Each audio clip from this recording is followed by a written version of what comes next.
Hindustan board. जानवरों में भी भावनाएं होती हैं। इंसान का रूप होता है। प्रसव के दौरान ऊँटनी की मौत के बाद उसका बच्चा शव के नजदीक 3 दिन तक रोता रहा। उसे मां की मौत का यकीन नहीं हुआ तो बार बार जगाता भी रहा। ऊँटनी की मौत के बाद बच्चा मां के शव के पास बैठ गया, मानो ऊँटनी का बच्चा बार बार जगाने का प्रयास कर रहा हो। ये वाकया लाठी क्षेत्र के भादरिया गांव के पास भादरिया ओरंग में देखने को मिला, जहां 5 दिन पहले एक ऊँटनी ने बच्चे को जन्म दिया। जन्म देने के कुछ ही देर बाद ऊँटनी की मौत हो गई। ऊँटनी का बच्चा 5 दिन तक मां की मौत से अनजान उसके पास बैठा रहा तथा चिल्लाकर अपनी मां को उठाने का प्रयास कर रहा था। देखने वाला हर कोई स्तब्ध था। ऊँटनी के बच्चे को भादरिया गौशाला ने लिया अपने कब्जे में। जगदम्बा सेवा समिति ट्रस्ट के सचिव जुगल किशोर आसेरा ने बताया कि भादरिया गांव के पास लाखों बीघा में ओरल भूमि का भूभाग स्थित है। भादरिया गांव से महज 3 किलोमीटर की दूरी पर ये दर्द विदारक घटना हुई, जहां 5 दिन पहले प्रसव के दौरान एक ऊँटनी की मृत्यु हो गई और उसका बच्चा मां की मौत से अनजान उसके पास लगातार 5 दिन तक भूखा प्यासा चिल्लाकर अपनी मां को उठाने का प्रयास करता रहा था।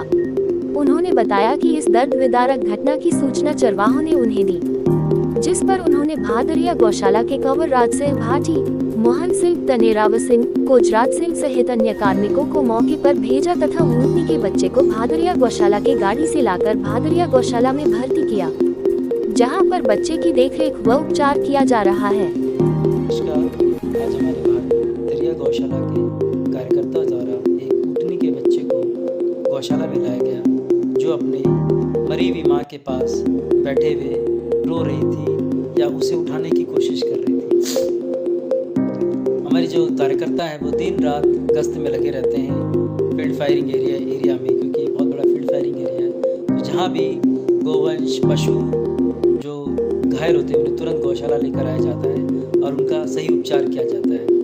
इसी क्रम में उस ऊँटनी के बच्चे को भी आज लाया गया और वह उस घटना को देख के ऐसा प्रतीत होता है जैसे ममता कुछ नहीं समझती है, क्योंकि माँ की ममता केवल इंसानों में नहीं पशुओं में भी होती है, जानवरों में भी होती है।